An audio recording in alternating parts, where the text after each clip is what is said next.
Que da hora. Tô com duas coisas aqui, mas eu queria cumprimentar duas pessoas muito especiais. O Enos, é a primeira vez que eu vejo o Enos aqui. Enos, você viu, Camila? O Enos está aqui. Eu não sei se você está aí com a gente, mas um grande beijo na sua família, em você. Estou com saudades.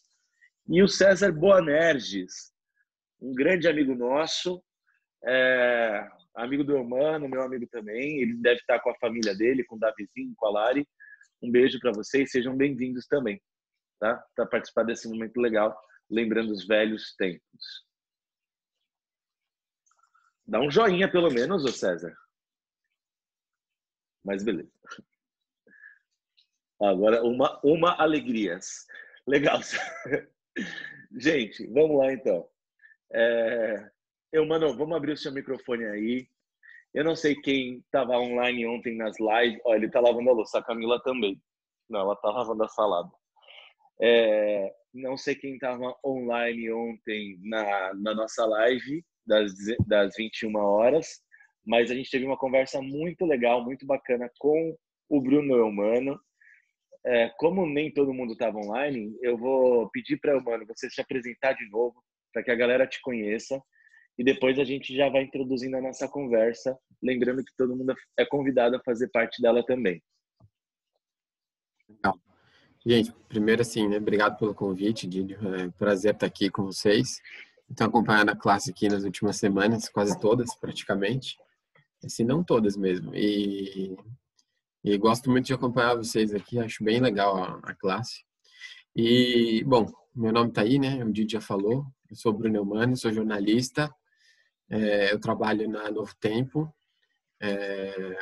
Não sei o que mais que dá para falar, Didio. Eu até queria aproveitar para cumprimentar uma amiga de trabalho que está aqui na classe hoje, a Luíse, está escondidinha ali, mas está ali, trabalha comigo lá na Novo Tempo. E, enfim, é isso, jornalista. Já trabalhei com jornalismo nacional, hoje em dia trabalho com jornalismo regional, mas já fiz documentário, sempre gostei muito da parte de economia, enfim, é mais ou menos isso aí. Legal. Oi, é a Louise, né? Que está escrevendo para a gente. Oi, Louise, seja bem-vinda. É a classe jovem aqui do IASP, o consulado. Mano, legal, cara. A gente quer aproveitar você, a sua presença, para a gente conversar sobre, claro, o tema que a lição vai trazer, sobre passagens difíceis e, enfim. Mas antes disso, antes da gente chegar nesse momento, seria legal a gente começar a aproveitar a sua presença para a gente trocar uma ideia, para a gente conversar sobre o valor da informação. É claro que a gente vai repetir algumas coisas que a gente conversou ontem, mas eu acho que todo mundo aqui faz parte e todo mundo aqui está no contexto dessa democratização da informação, enfim, de como as coisas chegam até nós e como a gente passa essas coisas para os outros também. Vamos começar da mesma forma que a gente começou ontem, falando sobre informação, a importância da gente saber tratar ela e, enfim, e depois a gente vai conduzindo a nossa conversa nesse sentido. Mas você, como jornalista, como um profissional da comunicação, qual que é a importância da informação num tempo como o nosso, onde as coisas elas são muito frenéticas, acontecem muito rápido, uma atrás da outra, e, enfim, às vezes a gente tem tantas informações, mas a gente está muito mal informado. Como que isso acontece? Então, informação é essencial para a gente viver, né? Eu não sei se tiver muita gente que estava aqui ontem, ou se tiver alguém que estava aqui ontem na live lá e eu estiver sendo muito repetitivo, vocês avisem, eu tento trazer alguma informação nova. Mas eu acho que as maioria não pessoas estava, rodaram cara. muito. Não, né? A maioria não estava. Então, a informação, ela serve como guia para dizer como a gente vai viver, né? Que escolhas que a gente vai fazer. Eu até comentei que o jornalismo ele tomou um pouco da parte que era da igreja em outra época, justamente por causa disso, né? Porque antes a comunidade vivia ali em torno da igreja, e os líderes religiosos eram os responsáveis por dizer às pessoas como elas deveriam viver. meio que ditando as regras, dando informações, as pessoas faziam as escolhas delas, né? Hoje em dia, já há bastante tempo isso acontece, né? Acho que isso é um movimento que começa na Reforma Protestante, aí vem passando por Iluminismo, chega a cada vez mais forte isso, justamente porque a gente... Deixa eu só desligar o WhatsApp aqui que vai atrapalhar. Chega cada vez mais forte isso na nossa sociedade, porque a gente tem cada vez mais informações. Mas, assim, a informação, o jornalismo, ele passou a dizer para as pessoas como as pessoas vão viver. Então, você assiste um jornal, você lê um jornal, você busca uma notícia para saber o que está acontecendo na política e para decidir, por exemplo, em quem você vai votar ou se você vai se manifestar ou não. Você vai buscar uma informação de economia para saber como você vai investir o seu dinheiro, ou se você vai pegar um empréstimo, se você vai comprar uma casa naquele momento, ou se você vai esperar mais tempo para isso. Você faz isso também com coisas mais simples. E você vai buscar a informação sobre a previsão do tempo para saber se você vai sair de blusa aquele dia, se você vai colocar roupa para lavar e depois ela vai poder secar no tempo certo ou não, né? Então, assim, tem várias informações que dizem para a gente como a gente vai viver, que escolhas que a gente vai fazer. E a gente chega no momento em que a gente tem uma abundância tão grande de informações, em que elas se tornam muito importantes, porque as pessoas, elas hoje em dia acabam tendo a capacidade de não acreditar em nada, mas ao mesmo tempo de conseguir acreditar em qualquer coisa que se diz. Porque também o mundo virou um caos tão grande e as notícias são cada vez mais absurdas, que hoje em dia qualquer coisa parece verdade. Muitas vezes é só você dar uma aparência relativamente interessante para aquela notícia que ela vai parecer verdade. E aí a gente precisa saber diferenciar se aquilo é verdade ou não para a gente tomar as decisões corretas, né? E muitas vezes a gente não consegue tomar a decisão correta porque a gente vai entender como verdade ou não, ou como uma informação sincera ou não, de acordo com aquilo que a gente acredita, né? E a gente vai... Se aquilo geralmente agrada, se aquilo toca a gente de alguma maneira positiva, a gente tende a acreditar mais. E o contrário também é verdade. Se aquilo incomoda muita gente, a gente tende a duvidar mais, com os mesmos argumentos. Então, se é uma informação que não me agrada politicamente, por exemplo, eu vou falar assim, não, mas aquele outro fulano lá, aquele lá só conta mentira. Por quê? Porque a gente sabe que os dois lados contam mentira e contam verdades, enfim, a gente nunca sabe em quem confiar especificamente em alguns aspectos. Essa é a maior dificuldade. Então, essa é a grande dificuldade atual em relação à informação, né? Se buscar as fontes corretas de informação para tomar as decisões mais acertadas, né? Legal. Quero cumprimentar o Clodo, a Jane, o Henrique, o João, a Maria, que entraram agora, e outras pessoas que fizeram parte, entrando aqui na nossa sala. Agora, lembrando que o Matheus está gravando, sem edição nenhuma, a gente posta isso depois no YouTube, mas, enfim, é só para a gente também ter um arquivo disso. Então, enfim, para todo mundo saber que isso está sendo gravado. Mano, cara, e assim, você como jornalista e como profissional da comunicação, o jornalismo, né, vamos falar assim, a imprensa oficial, aquela que não acontece pelo Zap, pela rede social. A função dele é só oferecer notícias das quais o povo vai gostar, vai confirmar e vai absorver, ou ele tem um papel de trazer um contraponto, de trazer alguma coisa que incomode? Como é que você vê isso? Porque a gente conversou ontem, e eu acho legal a gente tocar nesse ponto aqui de novo, sobre o teto de vidro. A imprensa está no banco dos réus. A gente acaba percebendo nos últimos dias muitos jornalistas sendo agredidos verbal e fisicamente. Aqui a nossa solidariedade também a esses profissionais. E depois eu também queria conversar um pouco sobre a sua experiência na Novo Tempo, como uma rede confessional. Se, enfim, você já sofreu alguma crítica, já passou por algum problema assim ali no seu trabalho. Mas depois, enfim, vamos dividir em duas perguntas aí. Foi sobre eu vou me inteirando da O, segunda. o jornalismo o jornalismo está aqui para incomodar. Ah, tá. Você Beleza. traz uma informação que você sabe que aquilo vai desagradar o teu público, mas você fala, isso aqui eu preciso mostrar um dado, sei lá, um infográfico, alguma coisa assim. E também como essa informação é apresentada também faz diferença, né? Esse é um outro problema sério atualmente, né? Porque as notícias, elas geralmente são ruins, né?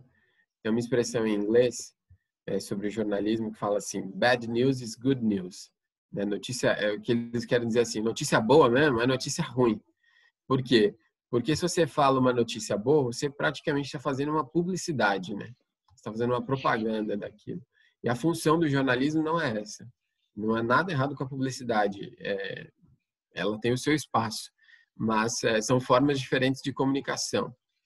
E o jornalismo, ele, por exemplo, tem uma disciplina que é de verificação das informações, que é meio que o que separa ele de outras formas de comunicação. Então, ele vai buscar aquela verdade, vai ter métodos e etc., justamente para chegar o mais próximo possível de retratar a realidade. Agora, a função do jornalismo, essa função é justamente trazer à tona verdades que seriam escondidas. Ele tem um papel de fiscalização, principalmente do poder, que faz com que ele traga notícias muitas vezes ruins, notícias negativas, para todos os lados. Por isso, muitas vezes, poderosos querem calar a imprensa, seja do lado que for. E então, assim, é meio que a função do jornalismo trazer notícia ruim. E uma das funções do jornalismo é dar voz a quem não tem voz. Dar voz a minorias, dar voz aos mais relegados na sociedade. Então, esse é um caráter do jornalismo, ele não pode se dissociar disso, é para isso que ele existe. Então, e justamente quem é relegado vai ter que ser defendido, e aí você vai atacar, geralmente, os poderosos. Então, assim, o jornalismo vai trazer uma carga negativa muito grande nele sempre, né? Existe espaço para notícia boa? Existe, naturalmente. Tem coisas boas que precisam ser informadas, sim, de utilidade pública, várias coisas. Mas o jornalismo tem em si uma carga negativa e que muitas vezes é difícil de ser compreendida. Tem uma coisa que eu vejo até de relação assim, muito forte do jornalismo com a Bíblia, digamos assim, que o jornalismo e a Bíblia não estão para agradar a gente. Eles não foram feitos para agradar cada um de nós. A gente não tem que mostrar no jornal ou no púlpito só aquilo que vai agradar o público que está escutando. Você tem que falar o que as pessoas precisam. Ele não é o que as pessoas querem ouvir, é o que as pessoas precisam ouvir. É o que é necessário que elas ouçam, para que elas saibam a verdade, para que elas tomem as decisões mais corretas. Então, em resumo, é isso. Não é o que as pessoas querem ouvir, é sim o que as pessoas precisam ouvir. Legal, cara. Eu acho que a gente vai começar a fazer daqui a pouco uma transição para que a gente converse sobre as informações da Bíblia e como a gente pode comparar essa nossa realidade com a nossa também realidade espiritual e, enfim, do texto bíblico que a lição vai trazer. A gente vai fazer uma ponte bem legal. Mas, cara, para a gente seguir aqui, trabalhando num jornal confessional como o Jornal da Novo Tempo e produzindo matérias para esse jornal, qual a sua experiência relacionada a isso? Como é que você já foi criticado? Quem te criticou? Como te criticou? A gente falou ontem sobre o teto de vidro, né? Porque você está muito exposto. Eu também estou muito exposto aqui, mas você está virtualmente, nacionalmente, enfim, não existem muitas barreiras para essa exposição. E, enfim, essas críticas elas vêm como, elas vêm de quem, enfim, quando. Hoje em dia, a Novo Tempo tem um jornal mais voltado para boas notícias, né? A Luísa, que está aqui com a gente, até inclusive trabalha nesse jornal, que é o Revista Novo Tempo. Ele passa todo dia à noite. Luísa pode me corrigir se eu estiver errado, mas começa às 6h45 e vai até às 7h30. Luísa, confirma aí depois se é esse o horário. Então, hoje em dia, a Novo Tempo tem esse jornal que é de boas notícias, basicamente. Mas, em outro tempo, a gente já teve um jornal que era mais secular mesmo. Ele, apesar de estar em uma emissora confessional, ele era um jornal normal, era um jornal tradicional, que falava de política, de economia e de outras notícias do dia a dia. E eu fui editor-chefe desse jornal por todo o tempo que ele existiu, na verdade, e em um determinado momento esse jornal foi encerrado. Até por alguns aspectos disso, mas, enfim, não vamos entrar muito em detalhes sobre isso. Mas existiram muitas críticas ao longo do período em que a gente fez esse jornal. E todo dia a gente tinha um contato muito grande com o público, porque a gente abria um canal de WhatsApp para que as pessoas pudessem falar para a gente o que elas estavam achando, elas participavam, respondendo alguma pergunta que a gente lançava ali no jornal. E vinham muitas mensagens de desagrado, às vezes, com as notícias que a gente apresentava. E o mais curioso disso era que com a mesma notícia, com a mesma informação, com a mesma análise, a gente era criticado como se a gente fosse fascista ou como se a gente fosse marxista, como se a gente fosse de direita ou de esquerda. Por quê? Com a mesma produção. Com a mesma produção, com a mesma notícia. Por quê? Porque existiam pessoas que acreditam mais, por exemplo, no que a direita diz e que às vezes viam alguma coisa que a gente falava e falava, pô, mas vocês são mortadela. Na época tinha muito disso ainda, do coxinha e mortadela, né? Vocês são mortadela, não sei o que lá, vinha xingando a gente. E existia gente de esquerda que via a gente, que se desagradava com alguma coisa que a gente falava, vocês são tudo uns coxinha, tal, não sei o que lá, vocês são fascistas. Vinha crítica, xingamento de todo lado. Às vezes a gente era criticado por usar uma pesquisa, né? Uma pesquisa de intenção de voto, pesquisa sobre avaliação de governo. A gente chegou a usar uma pesquisa, por exemplo, eu lembro que falava do Lula e da aprovação do Lula. Acho que era uma pesquisa da Datafolha em que o Lula tinha maior intenção de voto. E uma pessoa publicou lá um vídeo no YouTube mostrando essa notícia que a gente tinha dado no jornal e achincalhando a gente, falando, olha o que a Novo Tempo está fazendo, eles são os marxistas, eles estão... Marxistas culturais foi a expressão que a pessoa usou ainda. Eles estão defendendo o Lula, eles estão usando uma pesquisa do Datafolha, que é um instituto de esquerda, enfim, a opinião da pessoa, né? Mas o que a gente estava fazendo era informar. A pessoa pode achar o que ela quiser, mas a nossa função sempre foi informar. Já fomos criticados até por questões mais diretamente relativas à igreja. A gente fez uma vez eu fiz uma vez uma entrevista com 2 cientistas sobre se o criacionismo deveria ou não ter espaço de discussão em universidades públicas. Isso é legal. Isso foi legal que você trouxe ontem. Eu Presta trouxe atenção ontem, para a galera. Não sei se tem aqui gente da Unicamp, mas traz aí. Foi muito legal. Ia ter um grupo de cientistas criacionistas e do design inteligente ia fazer um congresso na Unicamp. Eu não me lembro o ano, mas provavelmente 2015, 2014, alguma coisa assim. E esse grupo começou a ser criticado dentro da Unicamp por promover um congresso criacionista lá, porque alguns cientistas achavam que aquilo seria um absurdo de ser sequer discutido. E aí esses cientistas da Unicamp, professores, se uniram e foram até a reitoria reclamar sobre a realização. E a gente então decidiu fazer uma matéria não sobre criacionismo e evolucionismo, mas se o criacionismo deveria ou não ter espaço de discussão em uma universidade pública, pensando que a universidade pública pode ter estudante com todos os tipos de entendimento. E que existem cientistas, inclusive, doutores, mestres, enfim, que entendem que o criacionismo explica melhor, a teoria do criacionismo explica melhor a origem, né? Enfim, e aí eu fui fazer uma entrevista com um cientista de cada lado, um participante desse congresso que seria realizado, que foi o Rodrigo Silva, que muitos devem conhecer aqui, é professor no NASP, no Engenheiro Coelho. Eu acho que ele continua lá, né? E apresentador da Novo Tempo. E a gente também foi entrevistar um professor da Unicamp que era contra isso. O nome dele é Leandro Tesner. Ele é um físico muito conceituado lá na Unicamp. E esse Leandro Tesner era o mais crítico, era o líder desse grupo que não queria que isso acontecesse. E eu fui falar com ele. O Ele Leandro inicialmente não queria, o Leandro não queria que o congresso sobre o não queria. criacionismo fosse realizado na Unicamp. É isso. E aí eu fui perguntar para ele, falou: você daria uma entrevista para a gente para explicar os motivos? E ele ficou com medo inicialmente, falou assim: olha, não sei, vocês vão defender um lado. Eu falei assim: olha, não estou aqui para defender lado nenhum, estou aqui para informar. E para convencê-lo, eu usei um argumento, eu usei um método, digamos assim, falei: olha, vamos fazer da seguinte maneira.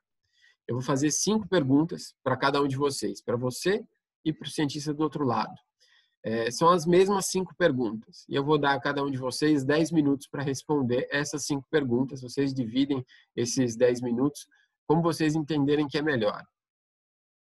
E aí ele falou: tá bom, assim eu topo. Eu falei: eu não vou editar, não vou cortar vocês, a não ser que passe de 10 minutos. E aí a gente vê a melhor forma de cortar para respeitar a sua linha de raciocínio. E eu não precisei cortar porque eles não estouraram o tempo. Então, as 2 entrevistas foram ao ar na íntegra, intercaladas. Eu colocava uma pergunta, a resposta de um, a resposta de outro. Outra pergunta, a resposta de um, a resposta de outro. E assim foi com as 5 perguntas.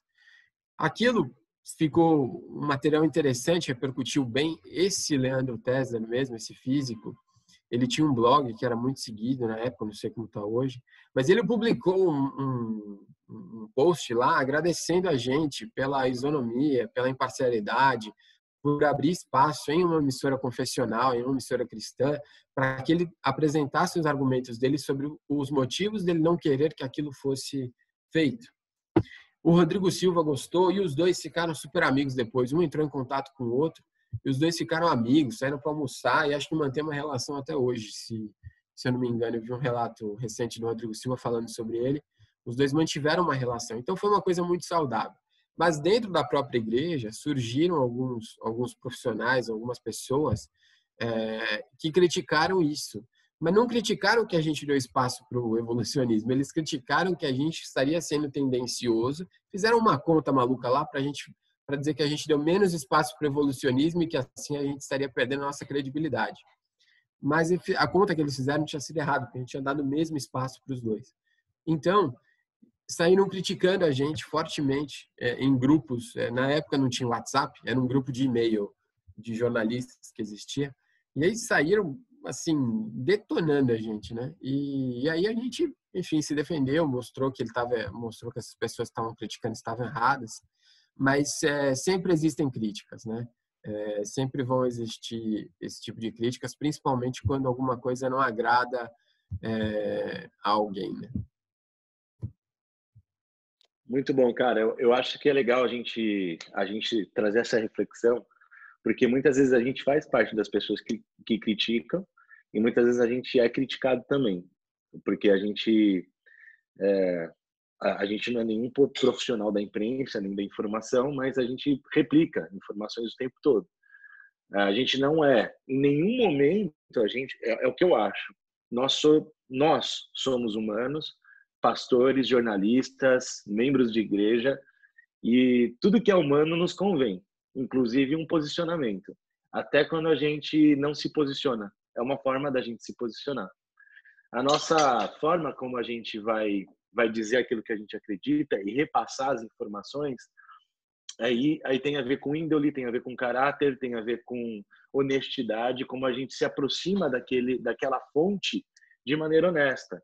Eu posso pegar uma fonte que é uma fonte real, verdadeira, que aconteceu, e a forma como eu passo essa fonte, ou essa informação, ela pode ser uma forma desonesta. Eu pego uma notícia, por exemplo, hoje a gente tem muitos leitores só de títulos de notícias, né? E não vem nem o ano que foi. Eu lembro que as pessoas, na época da eleição e logo depois da eleição, começaram a compartilhar notícias de outros tempos para justificar um pensamento atual, enfim, deles que eles estavam pensando. Isso acontece direto. Tá muito associado às redes sociais, ao WhatsApp. Eu tenho gente que me manda notícia que eu já falei para parar de me mandar. Irmãos nossos aqui, eu falei, gente, para de me mandar notícia, eu não quero mais receber esse tipo de notícia, que eu sei que são falsas. Mas a pessoa não ouve e continua assim, não sei se eu estou numa lista, se eu estou em algum lugar, mas elas continuam me enviando essas informações e elas passam a ser tão robóticas como os próprios robôs. Enfim, agora a gente já está há um pouco mais de meia hora juntos, Eumami. Vamos começar, então, se aproximando da Bíblia. E eu acho que uma das coisas que unem esses dois mundos são as bolhas. São as bolhas de pensamento, as bolhas sociais. Isso acontece em pensamentos de fé, isso acontece em pensamentos políticos, isso acontece, enfim, na sociedade, é um fenômeno muito atual. Como é que as notícias, as informações chegam para retroalimentar essas bolhas? Como é que, enfim, eu consigo... É uma coisa meio que seletiva, né? Eu seleciono a notícia que me interessa, absorvo aquilo, isso me alimenta a minha rede, a minha bolha, mas as notícias, às vezes mais próximas da verdade, não conseguem furar essas bolhas. É difícil você perceber hoje, entre nós, uma galera falando assim, mudei de pensamento depois que eu vi isso. Nossa, mudei a forma de pensar. Como é que você vê isso?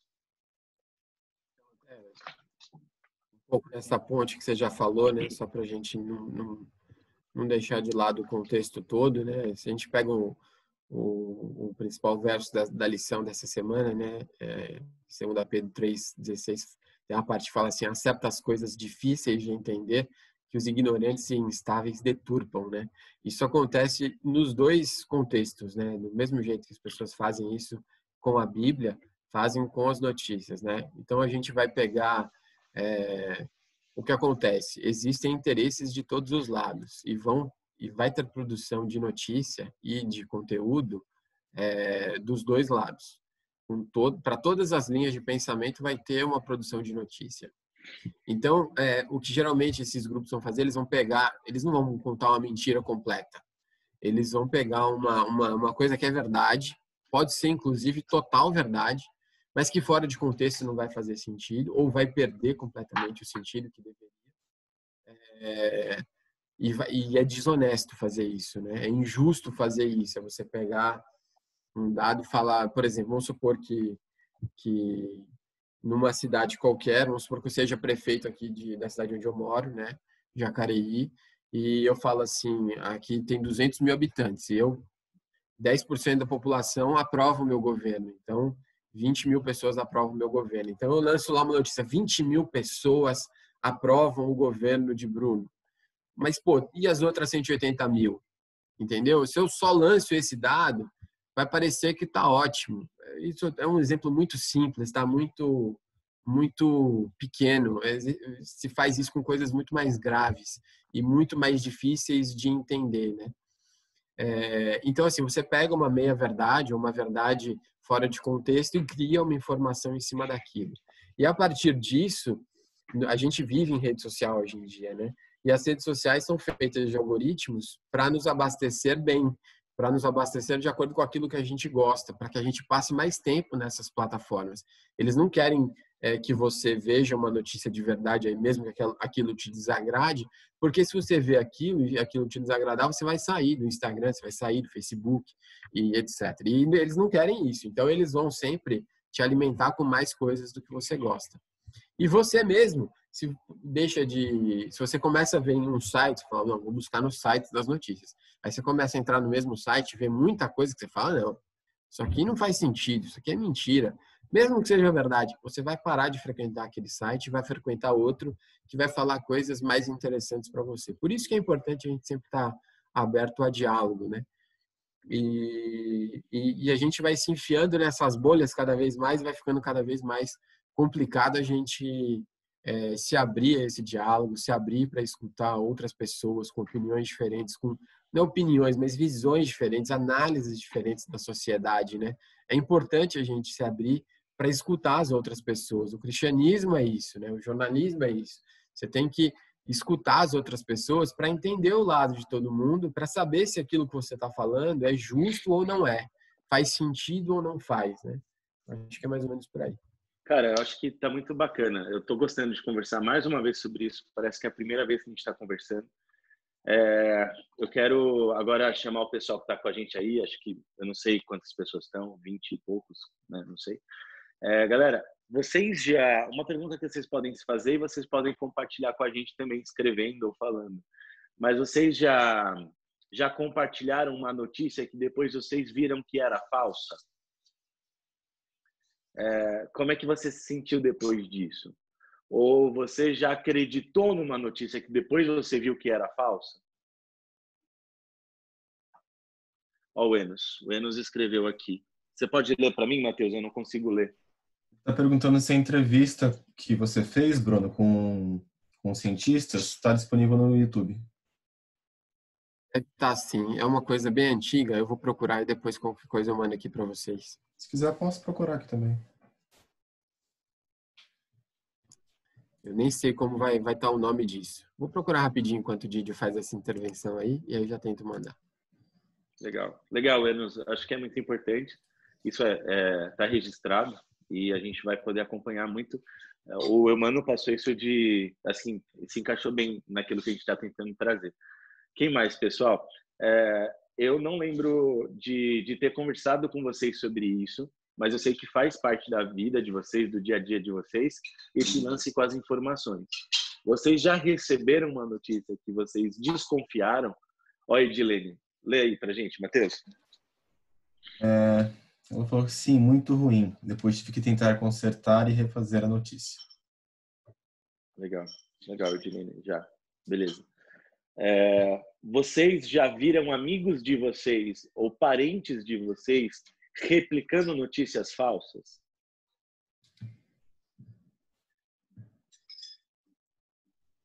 Legal. Karen, quer falar? Não.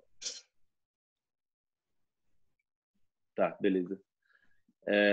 Beleza. À medida que vocês forem... Olha a Maria, a Júlia. Ela disse que todo mundo já compartilhou uma fake news sem saber que era mentira. Legal. Mas então, vocês já perceberam que era? Para perceber é difícil, né? Não, depois. Depois, sim. Porque, às vezes, a gente pode ler isso daí, gente? Eu não consigo ler, foi mal. Depois que ela falou que todo mundo já compartilhou uma fake news, mas aí vai da gente se aprimorar e pesquisar melhor antes. Acho que serve como aprendizado. E a Mayra falou que quando se compartilha uma fake news, nos sentimos mal, até porque perdemos o crédito ao falar de qualquer outro assunto. A Edilene falou sim, e as pessoas estão com uma intenção, então sabemos a versão certa, podemos tentar informar. Esse Só X para aí registrar, dela... eu mandei. Falei. Não, só para registrar, eu mandei o link lá para quem quiser ver a entrevista lá da Unicamp. Tá nos comentários ali. Legal. Eu me sinto angustiado. Essa é a palavra, esse é o nome para o meu sentimento quando eu vejo que alguma coisa está sendo compartilhada dessa forma. Eu me vejo como alguém mais crítico e eu acho que as pessoas perderam essa sensibilidade crítica muitas vezes para criticar coisas que agradam e coisas que desagradam, para criticar coisas que recebem de uma maneira hierárquica, como o Mano citou, que no passado acontecia muito com a igreja, informações que eram passadas verticalmente, de cima assim para baixo, e você deveria acreditar nisso. E assim, a lição toca em alguns pontos relacionados a essa crítica que a gente tem que ter.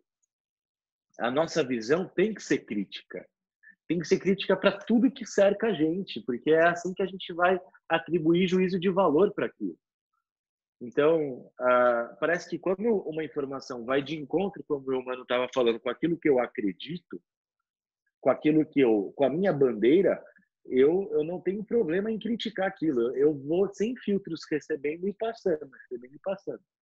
Isso pode ser de uma posição ideológica ou pode ser de uma posição de fé. Gente, eu lembrei de um exemplo.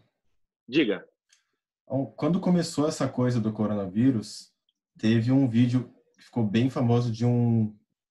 Ele não sei se ele é químico de verdade, né? Mas ele disse que ele é um autodidata químico e fala sobre o uso do vinagre para matar o vírus, né? Só que isso é falso, não tem nenhuma comprovação científica.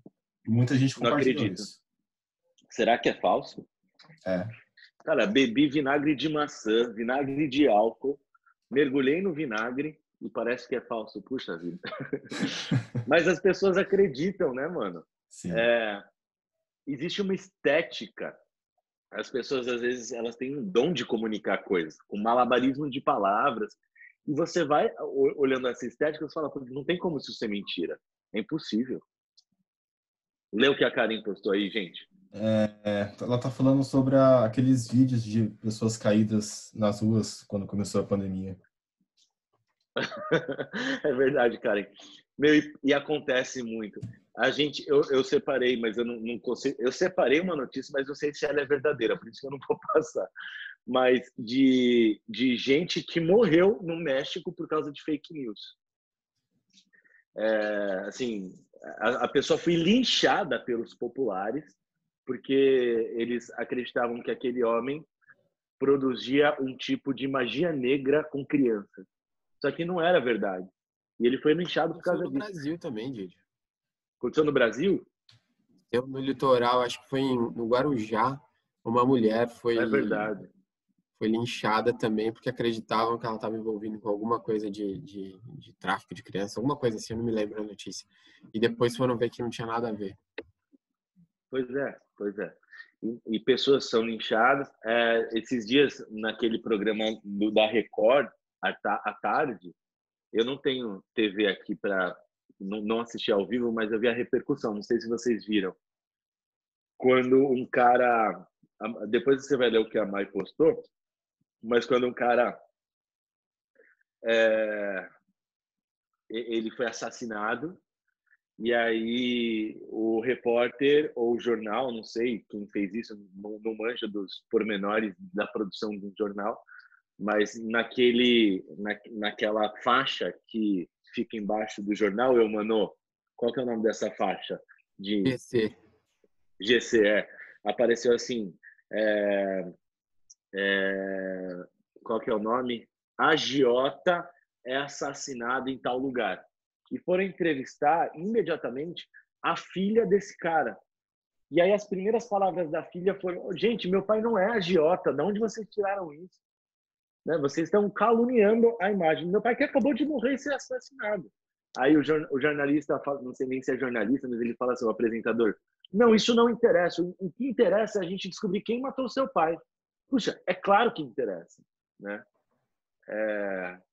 Então, e isso acaba constrangendo muitas pessoas, enfim, as vidas são perdidas, danos morais, um poder, ele é consolidado a partir dessas informações, ele é retirado, as pessoas são demonizadas, as pessoas são abençoadas, você manipula as coisas conforme você tem o poder da informação, né?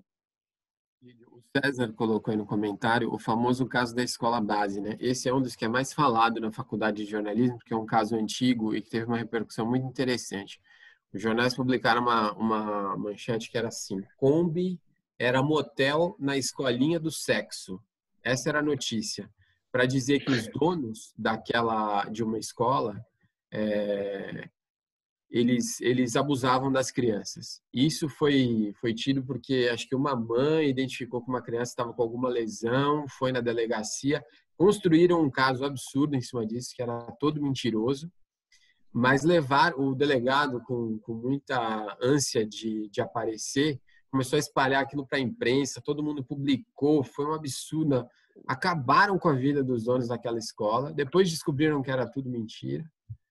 E os donos daquela escola ganharam assim muito dinheiro dos veículos de comunicação por causa daquela história, de vários veículos de comunicação. Só que a vida deles ficou destruída. Tem relatos mais recentes sobre esse caso, de que esses donos da escola, eles tomam remédios pesadíssimos, até, eu não sei se eles estão vivos ou não, mas eles tomavam remédios pesadíssimos por causa dos efeitos psicológicos que aquilo gerou neles, né? Então, assim, acabou com a vida daquelas pessoas por causa de uma informação errada, né? É o caso, é um dos casos mais absurdos lembrado do jornalismo, que é antigo, inclusive, se eu não me engano, é no começo dos anos 90. Legal, legal. Bom, tem bastante coisa aqui. A gente não quer extrapolar muito tempo. A gente sabe que é o almoço da galera. Eu acho que a conversa está bem legal. Eu gosto da participação de vocês. Mas, Matheus, você pode ler o que a Mai escreveu? Eu Ela acho que a gente, colocou eu não sei se tem mais um gente exemplo também. também. Ela falou que na cidade dela já aconteceu isso, que um cara foi acusado de abuso infantil e mataram ele, e depois descobriram que não era ele. Espalharam a foto dele porque ele era parecido com o verdadeiro e depois não tinha como voltar atrás porque já estava morto. Nossa, pesado, hein? Isso acontece, então, frequentemente, e eu acho que tudo que faz parte de uma produção humana pode ser construído e pode ser destruído. As informações são os tijolos dessas construções. Isso tem a ver com a história, né? Quando uma cidade quer contar a sua história, um povo quer contar a sua história, a história pode ser construída. Ou quando você quer desfazer alguma coisa que faz parte daquilo que você acredita.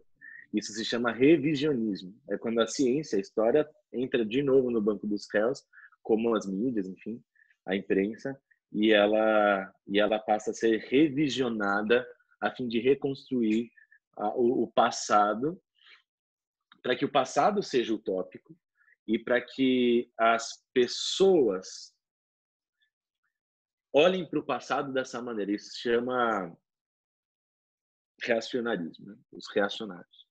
Mas, mano, vamos então trazer para o nosso contexto bíblico, pode ser? Você tem alguma coisa a mais para trazer? Amor, você consegue me trazer o carregador do computador, por favor? E a gente precisa carregar aqui, por isso que eu não estou conseguindo ler. Mas vamos lá. Mano, a gente... Aliás, tem aquela notícia, né, cara, que você quer trazer para a gente fazer com o pessoal? Vamos fazer isso agora? Vamos fazer isso agora? Aí a gente vai para a Bíblia. Se quiser pular também não tem problema, viu? Não, vamos fazer. Dá pra Porque fazer a gente já tranquilo. faz a enquete também. E a gente vai fazer da Bíblia agora. Camila tá me dando uma bronca. Você não vai falar nada da Bíblia?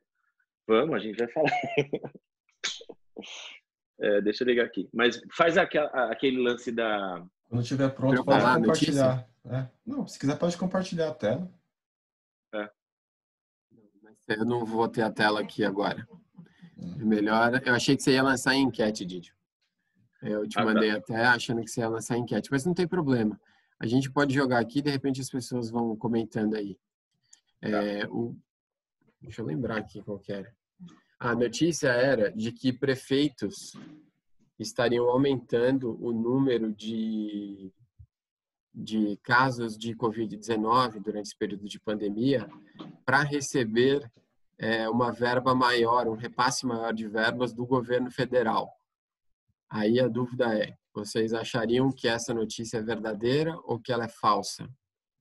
Assim, eu como sou da área da saúde e já vi alguns documentários sobre isso, diria que é verdadeira. Verdadeira? É. Mais alguém?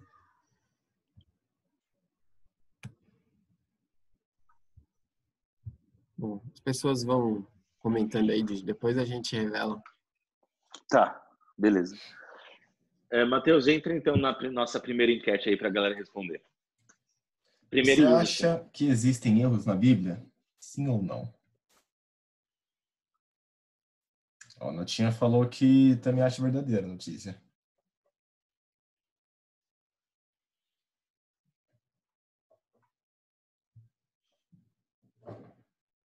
Bando de A. Luiz Martins falou que também acha verdadeira.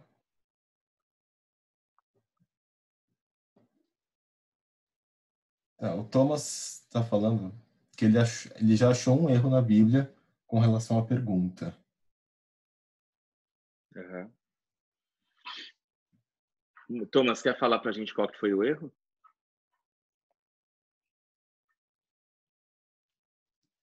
Mayra está falando que erros, a gente acha que não tem erro, porém pode haver margens para o entendimento alheio, como o comentário da Edilene, que está... Ah, tá, isso foi um comentário da Edilene, que é a mãe da Ana Carolina.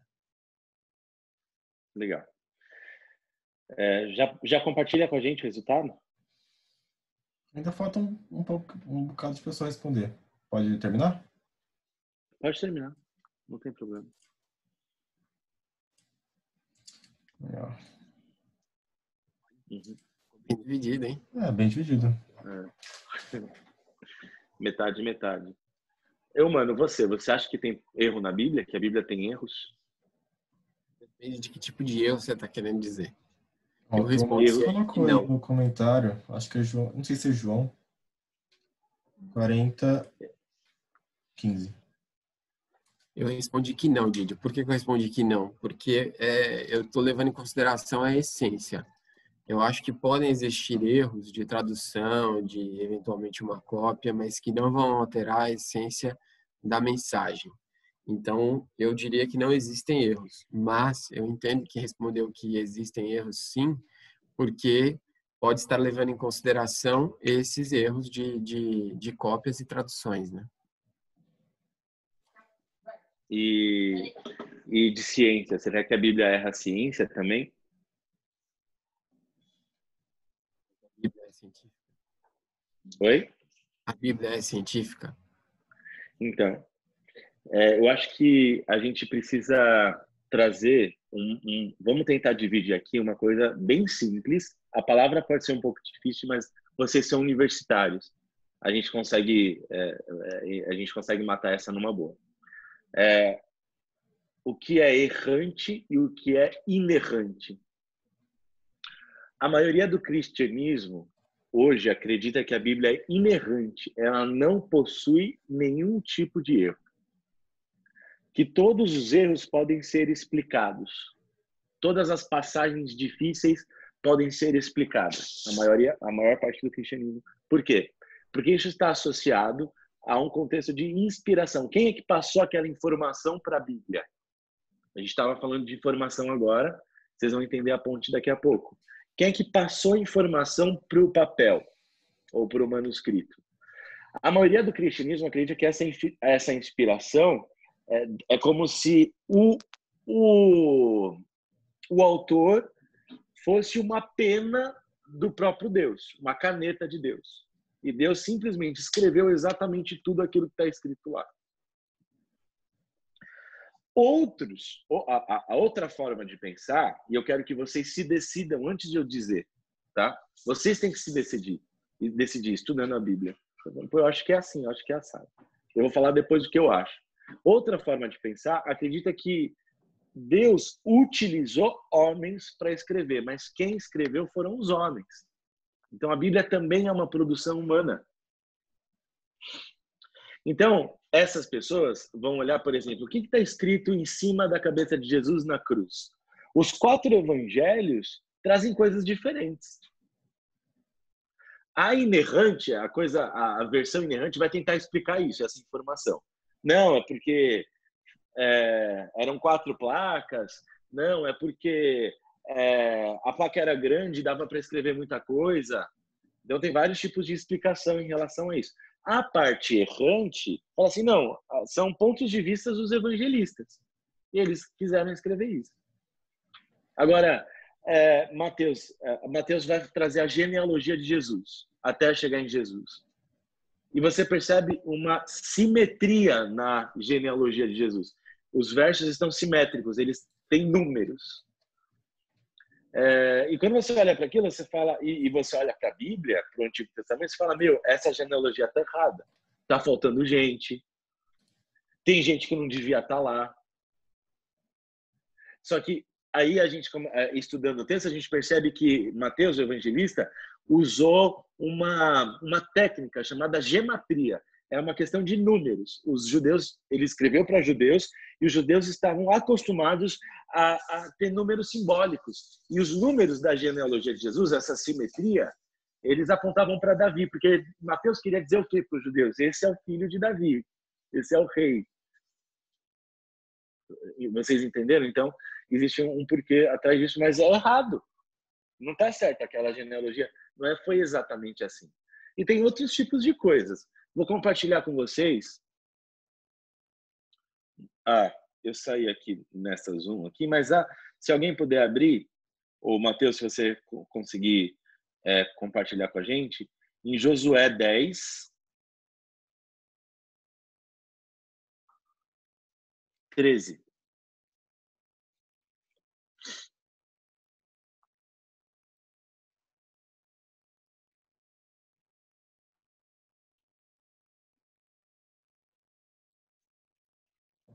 Entendi.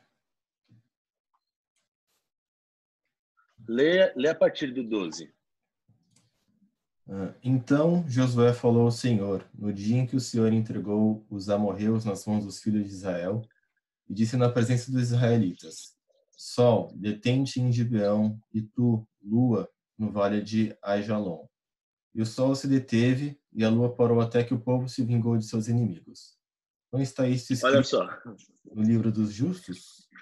O sol, Exatamente. pois, se deteve no meio do céu e não se apressou a pôr-se quase um dia inteiro. Vocês são cientistas, vocês são acadêmicos. O Matheus é da área da saúde, não sei, a galera é acadêmica. E quando um cara vai olhar para isso, ele vai falar assim, puxa, a Bíblia está falando que o sol parou. A Bíblia errou ou não errou, do ponto de vista científico?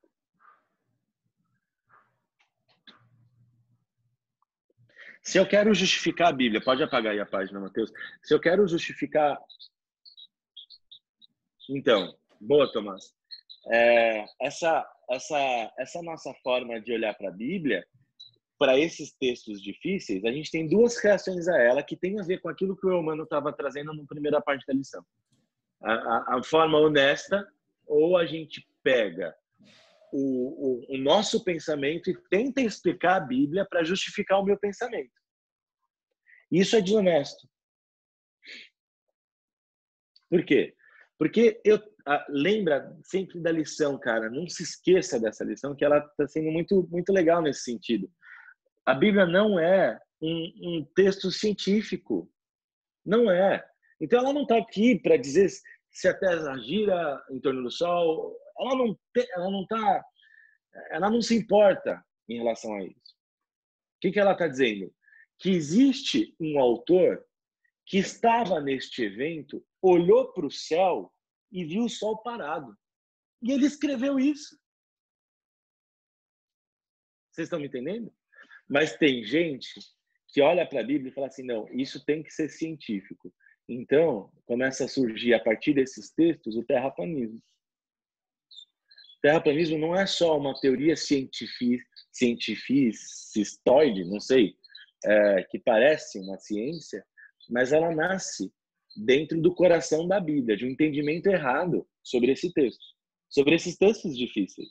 Qual que é o problema, minha gente? De eu parar e entender que esse texto é uma canção, é uma poesia, que o cara estava lá no meio da guerra, olhou para o céu, não sei na guerra, não sei onde ele estava, o sol parou e ele escreveu, gente, o sol parou, olha que interessante. Ele não tinha conhecimento para dizer que a Terra girava em torno do sol. Mas aí eu começo a tentar justificar, porque a Bíblia não pode errar, porque foi Deus que escreveu. Deus pegou a mão do autor e escreveu. Vocês estão me entendendo?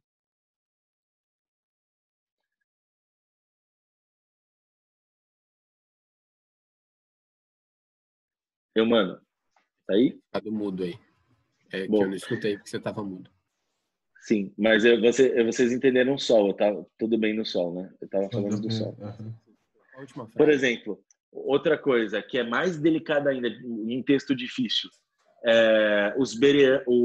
o Deus endurecendo o coração do faraó.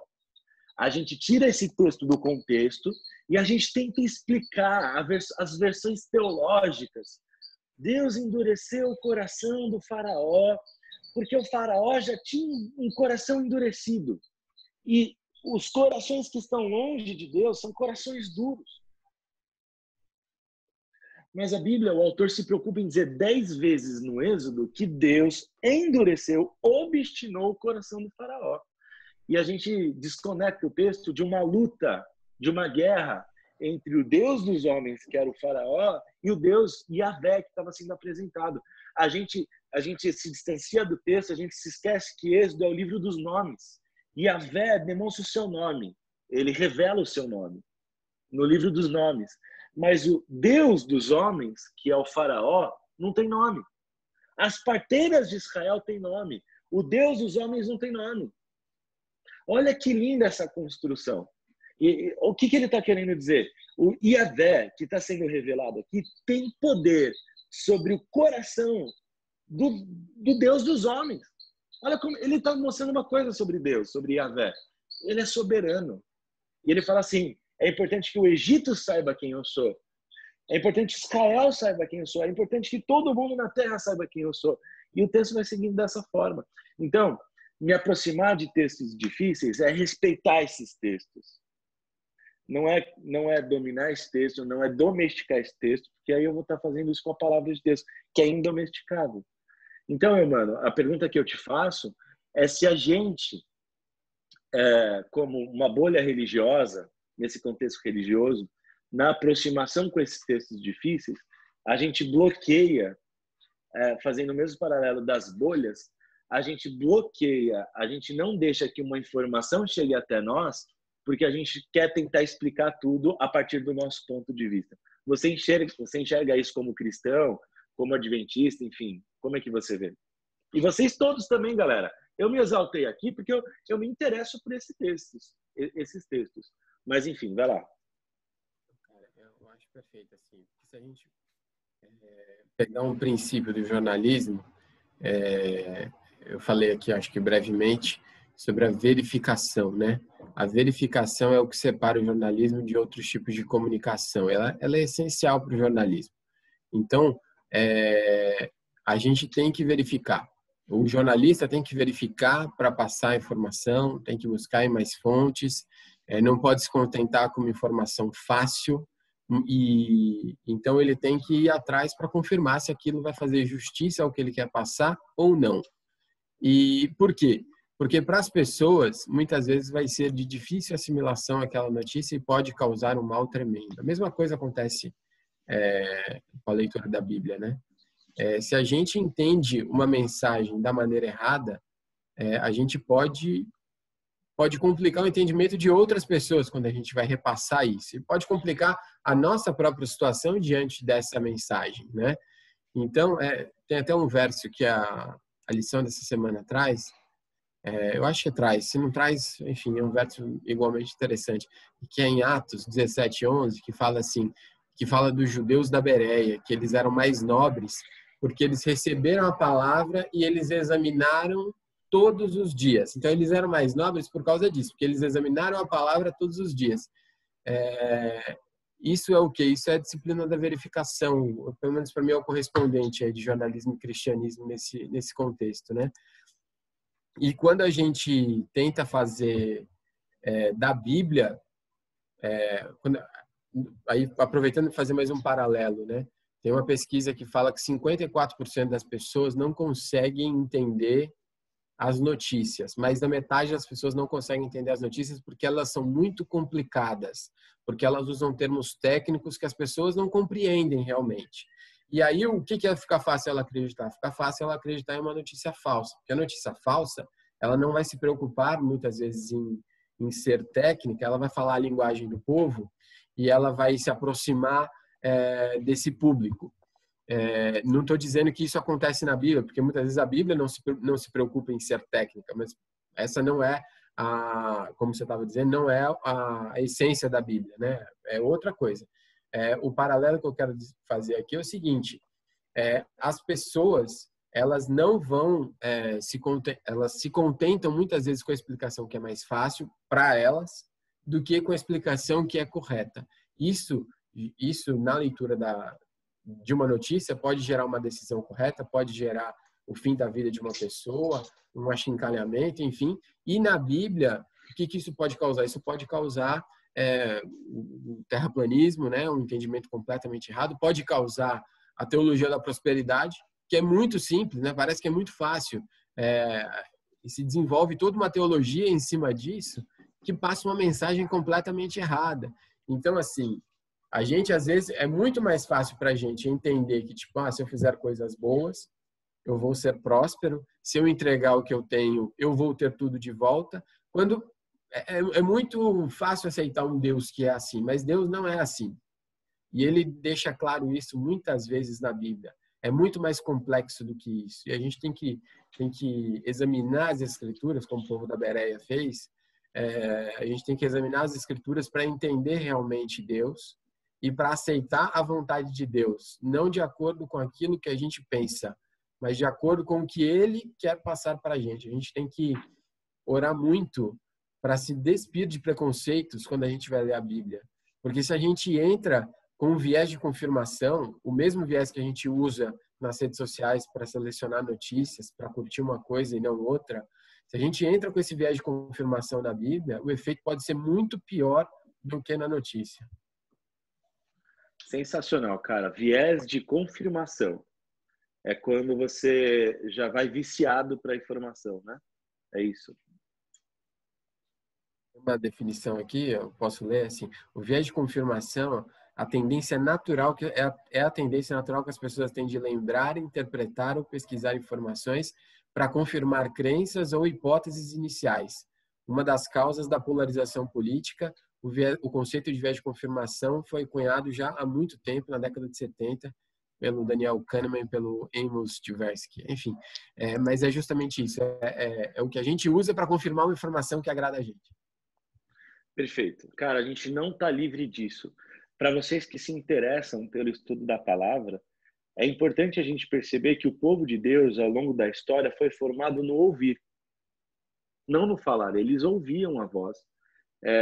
Enquanto os pagãos viam os deuses, mas os deuses que eram falsos, que não eram reais, o povo não via Deus, não via Yahvé, mas o povo ouvia. Para Israel, sempre foi importante ouvir a palavra. E quando a nossa fé depende de um raciocínio lógico sobre essa palavra, precisa que tudo esteja explicado, eu associo a fé justamente à dimensão humana, daquilo que pode ser crível, daquilo que pode ser comprovado, enfim. A gente tem que entender que esse texto, ele é milenar, ele foi produzido com outra mente, com outra língua, enfim, ele chegou até a gente, cara, ele tem erro de copistas, ele tem erro de data, a Bíblia é errante. E tá tudo bem, porque como a gente disse, a mensagem não está comprometida. É melhor a gente ser honesto em relação a isso. E, enfim, e às vezes a gente pega alguns atalhos para explicar verdades que são boas, mas atalhos que são ruins. Por exemplo, vocês são jovens. E aí eu falo assim, gente, é legal a gente não fazer sexo antes do casamento. Mas onde a gente vê isso na Bíblia? Teve um filho de um profeta que foi morto porque ele fez isso. Eu estou pegando um atalho para explicar uma percepção moral da minha prática, um atalho na Bíblia, que esse atalho não quer dizer isso que eu estou dizendo. E aí eu bloqueio o jovem de perceber a dimensão sexual que a Bíblia traz para a gente. Eu bloqueio ele de estudar, de perceber um modelo sexual que a Bíblia traz, que é muito bonito, que é muito belo, que é muito sagrado, que é muito legal. Mas não, aí o cara fica viciado nisso e ele acha que, inclusive, entra em muitos casamentos achando que sexo é errado. Estou aqui dando um exemplo sobre quando eu tenho no nosso próprio contexto religioso, quando eu tenho um conceito pré-concebido e eu faço malabarismo com o texto para explicar aquilo que eu já acredito. No Ouvindo a Voz de Deus, um livrinho que a gente estuda para dar estudo bíblico, ele é muito legal, ele é muito interessante. Mas existem alguns pontos que ele faz isso. Por exemplo, quando a gente quer falar para alguém que está conhecendo a Bíblia, fala assim, olha, como é que a gente deve estudar a Bíblia? Ele pega um verso lá e fala assim, um pouquinho aqui e um pouquinho ali. O texto não quer dizer isso. Mas aí eu falo, viu? A maneira certa da gente estudar a Bíblia é estudar um pouquinho aqui e um pouquinho ali. Porque dá mais trabalho a gente construir um pensamento bíblico com aquilo que a Bíblia quer dizer. A gente tem que estudar, a gente tem que ir original. Cara, eu citei aqui algumas coisas. Citei o coração duro do faraó, citei o sol que parou no céu. O Tomás citou um texto de Jó, né? Eu não sei exatamente qual foi esse texto, Tomás. Eu não tenho acesso ao chat aqui, mas se você quiser trazer. Posso ler. Você quer falar sobre ele, Tomás? O Ademar também levantou a mão, tá, Didio? Tá, beleza. Vamos deixar o pessoal falar e a gente vai para o encerramento. Ele falar ou eu falo primeiro? Fala, Tomás, e depois o Ademar, porque eu já tinha introduzido isso, e o Ademar depois. Não, com relação ao texto, eu concordo com o que o Bruno falou, né? Porque é questão de tradução. O texto ali, ele dá uma descrição ampla, assim, de um ser, né? E eu acho que o original falava de imote, né? E se você vê, ele fala de uns pontos, né? Que tem uma cauda como de um cedro, né? Enfim. E aí a tradução fala hipopótamo. Hipopótamo com uma cauda de cedro, não tem compatibilidade. É isso. Muito bom, muito bom. Beleza, Ademar agora. Bom sábado a todos aí. Didio, no fim das contas, acho que na hora que eu levantei a mão, você estava falando, você já falou uma boa parte. Eu acho que no fim das contas, o estudo bíblico, ele não pode ficar só limitado ali naquela palavra ali. Ele tem que ser tem que ser estudado, tem que ser explorado, tem que entender que, acho que ontem não, tenho certeza, no papo com o Eumano, que ele até comentou sobre a ciência, a galera coloca muito a ciência versus a religião, e tem um caminhar juntos aí, né? Eu acho que uma não se contrapõe totalmente à outra. Eu acho que é bem por aí, ir atrás do estudo, da informação, e não se limitar simplesmente a uma explicação, se acomodar em cima dessa explicação e ficar numa zona de conforto de que eu tô salvo, tô aqui quietinho, tô fazendo bem e para mim basta. Era mais ou menos isso que eu queria. Legal, Ademar. Muito bom. Posso acrescentar uma coisa aqui? Claro. Eu sei que a gente já está com o horário avançado, já quase 12:30 aí, o pessoal já teve até um pessoal que já saiu, imagina, até por necessidade, mas tem um negócio que assim, a Bíblia diz ser a verdade, certo? E aí, para terminar o paralelo com o jornalismo. O jornalismo tem a verdade como a primeira obrigação. Aí a gente pensa, o que é verdade, né? Isso eu estou falando aqui de essência da Bíblia, né? A gente fala de erros pontuais e tal, mas o que é a verdade, né? Tem um livro no jornalismo que é muito bom, Os Elementos do Jornalismo, ele dá uma explicação bem legal sobre o que é verdade, que ele fala assim: é muito mais produtivo e mais realista a gente entender a verdade, no caso aí, jornalística, como um processo, né? Uma caminhada contínua na direção do entendimento. Então, assim, é uma caminhada. E eu gosto muito de fazer um paralelo com o que Jesus fala. Jesus fala assim: eu sou o caminho, eu sou a verdade, eu sou a vida. E eu vejo muito essa associação do caminho com a verdade, né? A gente, às vezes, quando se depara com um texto difícil, a gente pode não compreender na primeira lida, mas a gente precisa achar o caminho para a compreensão. A gente precisa buscar contexto, a gente vai ter um processo que nem sempre vai ser muito rápido para a gente achar a resposta àquela dúvida que a gente tenha. E esse processo, para mim, é esse caminho, né? E ele pode demorar às vezes, né? E para concluir o negócio sobre a tradução, um dos reformadores, né, Martinho Lutero, ele inclusive estimulava a tradução constante da Bíblia. No que ele estava pensando nisso? Que ela fosse traduzida para a linguagem das pessoas. Ele fala no contexto assim: olha, a Bíblia tem que ser entendida por todo mundo, por uma dona de casa, por um engenheiro, por um médico, por um sapateiro, por qualquer um. Todo mundo tem que entender a Bíblia. Então, a gente tem que traduzir para que as pessoas tenham esse entendimento. E a gente tem que ter a consciência de que, por exemplo, esses erros de tradução, eles podem ter acontecido e que novas traduções podem ser feitas, inclusive, por causa de novos conhecimentos que surgem, né?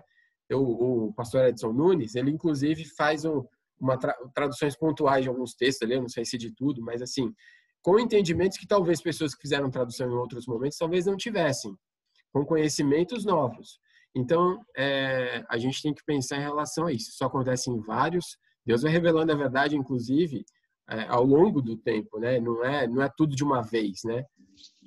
E uma coisa que a gente tem que levar em consideração também é a conexão, ou a falta de conexão com a realidade. E isso serve para a gente quando a gente vai falar para outras pessoas.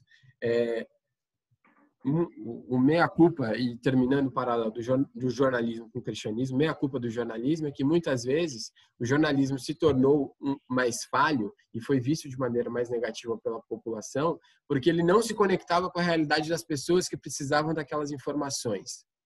Ele pensava muito mais em quem queria passar aquela informação do que quem precisava receber aquelas informações. E a Bíblia, na Bíblia pode ter o mesmo efeito disso. Se ela não for apresentada de uma forma que seja prática e que seja honesta, que seja justa, de acordo com a essência dela, e que seja de uma forma conectada com a realidade das pessoas, atendendo a necessidade das pessoas, ela vai ter o mesmo efeito. E aí esses textos difíceis vão ficar ainda mais difíceis para as pessoas compreenderem. Legal, cara. Eu gostei. Acho que ainda bem que a gente vai ter isso como nosso material. Muito bom, foi muito bom essa ligação, essa conversa. O pessoal vai estar pronto para almoçar agora. Eu resumo que não resumo, mas eu vou acrescentar uma coisa que você falou só numa frase do C.S. Lewis, que diz assim: Deus não se faz um filósofo para as lavadeiras. Ele se faz e ele fala a língua que a gente consegue entender. Isso não nos limita a procurar sempre mais. Eu termino com uma pregação uma vez que eu ouvi de um cara falando sobre Eclesiastes e sobre vaidade de vaidades. E ele associou isso à vaidade humana, vaidade. Quando você disse, o texto às vezes não quer dizer aquilo que foi traduzido. E essa semana eu aprendi que essa vaidade, eu já tinha visto que podia ser vapor, beleza, todo mundo já sabe, ou vapor, vaidade ou vapor. Mas existe uma dimensão ainda maior dessa tradução, que pode ser a vida de Abel. Por quê? Porque a vida de Abel foi como um sopro, ela passou muito rápido, e seria como a nossa vida aqui na Terra. E eu consegui acessar um ensinamento desse pregador de Eclesiastes que eu ainda não tinha acessado, sobre as coisas os motivos que vão me fazer feliz nessa vida, que é como a vida de Abel, como um sopro, enfim, achei muito bonito. Beleza? A Bíblia está à nossa disposição e, enfim, a gente pode se aproximar dela de uma maneira honesta, não para comprovar aquilo que a gente já acredita, mas para acreditar naquilo que ela quer dizer. Beleza, galera? Mano, você pode orar pra gente? Vamos fazer a oração. E depois, antes da oração, só pra gente terminar já na oração, semana que vem a gente vai ter um encontro com a professora Carol, a nossa pastora aqui do ensino médio do IASP. Ela é uma bênção, muito gente boa, e é ela que vai conversar com a gente semana que vem. Beleza?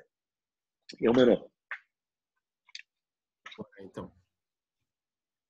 Oremos. Querido Senhor, nós te agradecemos porque o Senhor nos deu essa oportunidade de mais uma vez nos reunirmos para entender um pouco mais da tua palavra e da tua vontade para a vida de cada um de nós. Nós te pedimos uma bênção, Senhor, para que o Senhor nos ajude a compreender da maneira correta a tua palavra, seja através da leitura da Bíblia, de leituras complementares, escutando pessoas que já adquiriram esse conhecimento e que podem compartilhar essa mensagem com a gente. Pedimos que o Senhor nos guie também durante esse sábado, que o Senhor esteja com cada um de nós, com os nossos familiares, as pessoas que estão próximas a nós. Que o Senhor abençoe essa classe do consulado do IASP, que o Senhor esteja sempre acompanhando todas as atividades dessa comunidade. É isso que nós pedimos e agradecemos, em nome de Jesus. Amém. Você está mutado, Didio. Gente. Sempre, todo mundo faz isso, né? Fala aí, mãe. Didio. Então, Ai, desculpa o barulho aqui da rua. Eu tava aqui pensando e o assunto foi bem interessante, né? E seria muito legal a gente dar continuidade a ele. Mas agora não vai rolar. Mas seria viável para vocês se a gente continuasse essa conversa de tarde, sei lá? Se vocês não estiverem ocupados? Olha aí que coisa. Olha que proposta, hein, Eumano? Vamos fazer assim, eu vou conversar com o Eumano. Eu tenho o mutirão aqui do IASP que eu tenho que participar e eu vou conversar com ele, mas a gente pode produzir uma nova conversa com certeza. Eu estou super disposto, mas assim, eu acho que o Eumano, não sei quais são as atividades aí. Uma coisa que eu falaria assim, eu não sei também como é que tá, a gente pode pensar, não tem problema nenhum. Mas teve aquela conversa que a gente fez ontem, que tocou em temas que a gente não tocou aqui hoje. Na verdade, hoje eu até achei que foi bastante diferente de ontem, apesar de alguns assuntos incomuns, e que estão lá no teu Instagram, não estão? Estão lá. Uma coisa, é um lugar interessante para ter um pouco mais dessa conversa aqui. Mas, enfim, a gente pode marcar um outro momento para continuar também, até para escutar mais as pessoas, enfim. Eu acho que a gente pode produzir essa nova conversa, Mai, e sugerindo, se vocês quiserem sugerir tópicos que tenham a ver com comunicação, que tenham a ver com a igreja, enfim, com contextos ali que vocês queiram conversar, e a gente pode até trazer, aí a gente vê um novo horário e anuncia. Eu não sei Beleza, como é que vai então. Então eu vou ver com você então, da gente deixar uma enquete lá no Instagram, né? Abrir a caixinha de perguntas e quem tiver aqui e quiser deixar esses tópicos podem deixar lá também, né? Ou mandar no privado para você ou para a galera. Boa, legal. Quem sabe a gente não pode a gente pode incluir nessa conversa aquele cara gente boa que você me apresentou ontem, economista. Ah, você tá falando comigo? É o William. William, não sei, ou outros jornalistas, ou enfim, outras pessoas que trabalham com você. Acho que pode ser da hora também. A Luísa, que está aqui, é uma boa pessoa, viu? Ela vai saber falar muito bem. Ela tá fazendo umas lives bem legais. Vocês procurem ela. Ela está aqui nesse grupo e ela está no Instagram. O Instagram dela é Luísa Maiana. Ela fala bastante sobre jornalismo, vários assuntos. E ela tem bastante gabarito para compartilhar também um conhecimento nessa área de comunicação com a gente. Legal, Luiz. Se você tiver aí, o microfone está franqueado para você falar, se você quiser. Beleza. Sim, me coloco aí à disposição, caso vocês queiram. Estou aqui, muito obrigada aí, Bruno, pela indicação. Se vocês precisarem de ajuda, estou aqui à disposição. Contem comigo, viu? Nossa, que massa, ó, já está formando um movimento. Eu vou fazer um apelo dela, né? Você sentiu o sotaque dela, né? O sotaque já... Minha mãe disse que eu já estou falando feito paulistana. Já está puxando um pouco, já não condiz tanto com as suas raízes, mas ainda dá para perceber um pouquinho mesmo.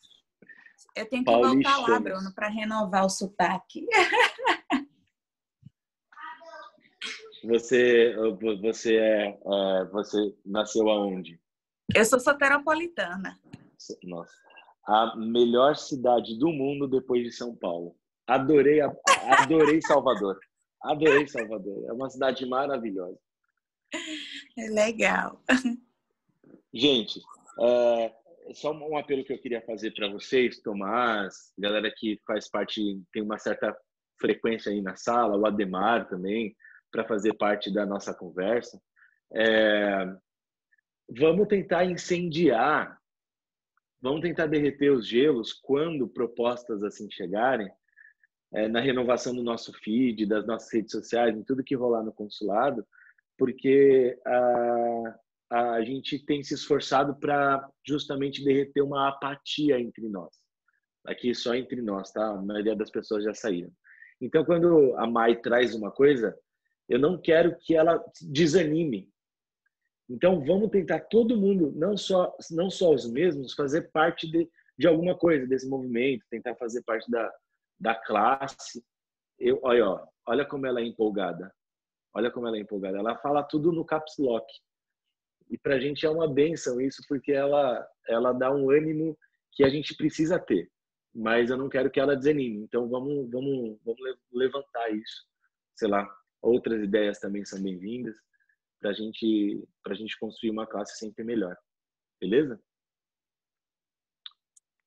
Didi, conta comigo, cara. Desculpa cortar aí. Conta comigo. Conta comigo, cara. Estamos aí para fazer a coisa acontecer. Perfeito. Eu citei o Tomás porque eu tô vendo ele. Desculpa ficar te citando o tempo todo. É que você tá... E também porque eu te amo. Porque eu acho você gigante. Eu acho você gigante. Você já sabe disso. Tô vendo a Karen aqui. Karen, você tem ganhado frequência, espaço aqui. Você, aos poucos, vai se sentindo mais à vontade e vai percebendo que a gente te ama da mesma forma que a gente ama o Tomás, viu? Porque a Karen é desbravadora, mas o IASP é muito maior do que o Clube de Desbravadores. Vai, abre esse microfone, eu quero te ouvir. Eu também amo você, Didi, também amo toda a classe. Aprendi a amar. Vocês são incríveis. Que legal. E aí a gente tem o Matheus Martins, a gente tem a Sandiele Lima. Sandiele, é assim? Sandy? Ou Lima, ou L, ou Sandy? É Sandiele mesmo. Sandiele. Você é da onde? Do IASP? Eu sou de São Pedro, interior de São Paulo, perto de Piracicaba. Que legal! E como é que você chegou até aqui? Você me mandou uma mensagem no WhatsApp. Fui eu, entendi. Com legal. Link, As famosas correntes, Didi. Exatamente. Puxa vida, mas as minhas não são notícias falsas. A gente quer que você esteja se sentindo à vontade próxima, não só do Zoom aqui do sábado, mas os outros momentos que a gente tiver junto, nas lives, enfim.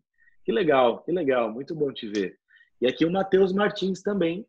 Olha que ele tirou uma foto na Golden Hour, aquela foto que o sol deixa a gente bonito. Você tá bonito aí, Matheus. Ele pode estar online, mas ele pode não estar na frente do microfone também. Ou ele só não quer falar nada. Ou ele foi um robô contratado pela classe para entrar e fazer volume. Aí. Mas beleza, galera, vamos almoçar. Maju, Natinha, Matheus, vocês são especiais. Amo vocês. Bruno Eumano, muito obrigado pela sua presença, cara.